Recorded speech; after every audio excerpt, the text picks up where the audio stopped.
Hello Dino Peeps! Events in ARK are an integral part of the game experience. With the recent announcements of cutting the events short and reducing them to only colors, the discussion came up how important events really are. Hi!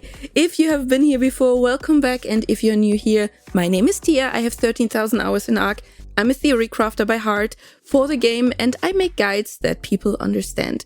But I also love to look into news and into new game mechanic related videos, and if this is what you enjoy as well, I hope you will also enjoy this video. With the previous announcement, Studio Wildcard has revealed to cut the Thanksgiving event short to focus on the development of Extinction. The Halloween event was also meant to be cut short in favor of the main branch development, but this was met with so much opposition from the community that it was changed last minute. The Christmas event might come or might not.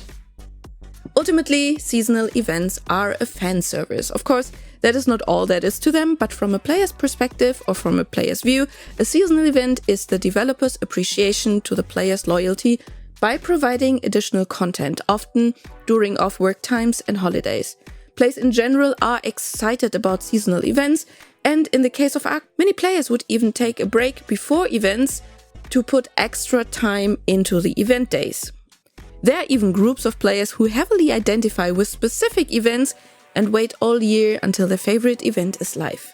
If we see a multiplayer game where you meet and collaborate with friends as a digital space, then events are the holidays in this digital space. A digital gaming tradition, one may say. Interactions with each other and collaborative gameplay if needed. During events, the service-filled faces you hadn't seen in a while will be there, and it makes the game world feel alive. The popularity of seasonal events throughout many games and the limited amount of real-life holidays that you can use for those events is leading to a situation where when someone is a player of several games, they either have to heavily plan their time in the different games or make a decision which game to actually play. And this gives developers the chance to connect with their most loyal fan base.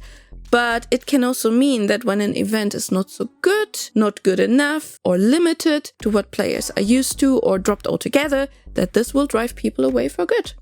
FOMO, the fear of missing out, our favorite digital anxiety, plays a big part in that. But not only the content people don't want to miss out on, it's the social gathering and the connection to other players that play into it. The need to always be on the coolest parties so you don't get to hear the stories of what you might have missed. Seasonal events in video games are not a new invention, by the way. But these days, more and more game developers use them as a way to boost their player numbers. When games were not a live service by default, seasonal content was locked behind the system time and would automatically be available as soon as the time was reached. Often without any announcement, someone would find the content and then post it online, and the word of mouth caused players to check the game out themselves to see it with their own eyes. This then leading to a lot of attention for the game with only a little expense. The more often this happened, the more players actually expected game developers to provide more seasonal content.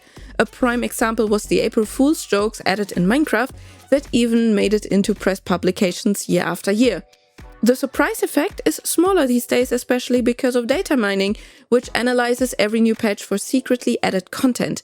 But sometimes surprise content can still make it into the wild and have its own little viral moment online.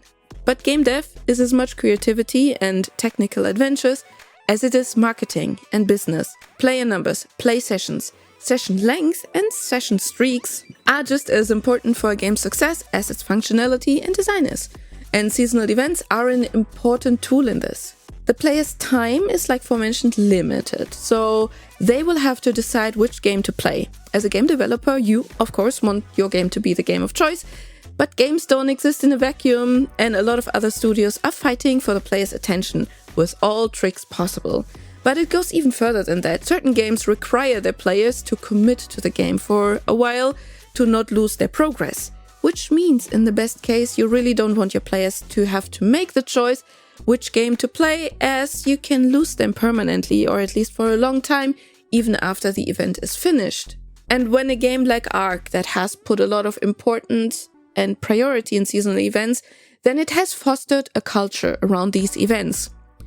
And while it's a video game at its core, due to being a multiplayer game with people interacting and socializing in it, the lines between the real-life game culture or simply a new game mechanic is easily blurred. Economic decisions that might be made based on limited money or workforce may feel like a direct punishment to those most invested players of the community, because most players do not care and should not have to care about business decisions behind the scenes. And suddenly something that is a fan service, a gift to the community, a place and time to bring the community together, was reduced to an expense that was simply cut. And the realization for the player that something they looked forward to is a simple expense and not more, weighs heavily and can lead to a loss of trust towards the developer. It's a balancing act between resources and relationships, trust and deadlines, customer and financial advisors. Looking back into why we are here, ARK, and the effects of those decisions, there's also one more thing important to mention. The ARK community is emotionally strongly invested. When I look into my comments, I often find very long or very strongly worded comments and opinions about the game. And while the opinions don't always agree with me or even with each other, it shows that there is a person that cares and that wants to be heard. A person that doesn't care wouldn't watch the video, they wouldn't write a comment. And with ARK, this problem is even bigger because in which situation ARK is at the moment. Since ARK needs to generate additional revenue, many paths were taken that only a few years ago would have been unthinkable. Even things that were denied by the developers to keep the integrity of the game. Many players alienated by those decisions still keep some kind of sentimental memories to the time of ARK Survival Evolved, the previous ARK game. A big part of these sentimental memories are seasonal events. For some, those memories might even be the last thing they love about the game. Cutting them off this core memory might have them turn away forever. It sends the message, I know, you're frustrated, but how about having less to be excited about? And as sad as it sounds, adding up the reasons why players should stop playing will not be good for the integrity of the game in the long run, because right now we should be in the phase of winning players back and not turning more away. But if we look at it from the game studio perspective, it's of course easy to judge from the sideline, as I don't know which contracts exist that bind the studio to their release deadlines and which penalties might be on the table if they release late. Just this year the studio had layoffs despite being chronically understaffed. And don't get me wrong, this is not a problem Studio Wildcard has exclusively. This is the situation in the whole gaming industry, even in the entertainment industry. Studio Wildcard was hit rather mildly in comparison. Other studios closed or whole games got cancelled. I had an interesting talk with a friend of mine the other day about how COVID and the pandemic time made the entertainment industry, and this includes the game industry as well, an investment opportunity. When everyone had to stay at home, people had much more time playing games, watching shows, etc. And people who invested into it never really thought about that it was a temporary thing, or they didn't care and just wanted the bag. The world opened up again, people spent their time differently, and now the company suddenly faced a lower demand of their products, just right after they made the big investment to scale up their production. So what we see now is adjustment. It is bad planning from people who didn't consider why growth was happening and who believed the old lie of infinite growth. Just as an anecdote, to a certain degree, this is also something that affects me. As I started my self-employment in May 2020, which was just at the beginning of COVID, and I myself also experienced a very unrealistic, unorganic growth, while at the same time gaining a lot of colleagues, as many people who had to stay at home chose content creation as their new hobby. Many stopped and just a few persisted. So the thing is, I do understand the position of the studio to cut expenses, as the big goal, the publishing of Extinction, has a higher priority. But at the same time, cutting expenses at the umbilical cord to the fan base seems rather counterproductive, as disappointing the fans that are still around and loyal will backfire with a few of them. I don't have a solution for it, as I'm not in finance or business at all, but I have the perspective of a player and the perspective of a content creator that sees people around her falling out of love with the game. Right now, it seems like the release plan for the final content of ARK Survival Ascended is jumping from hardship development phase to hardship development phase, with not enough employees and a time window that's almost impossible to meet. Cuts have to be made at the expense of the loyalty and trust of the players. But what can we do as players? And I think one of the most important realizations as a player is that a game studio is not your friend and a product is still a product. People in the studio will put their passion and their blood, sweat and tears into making said product.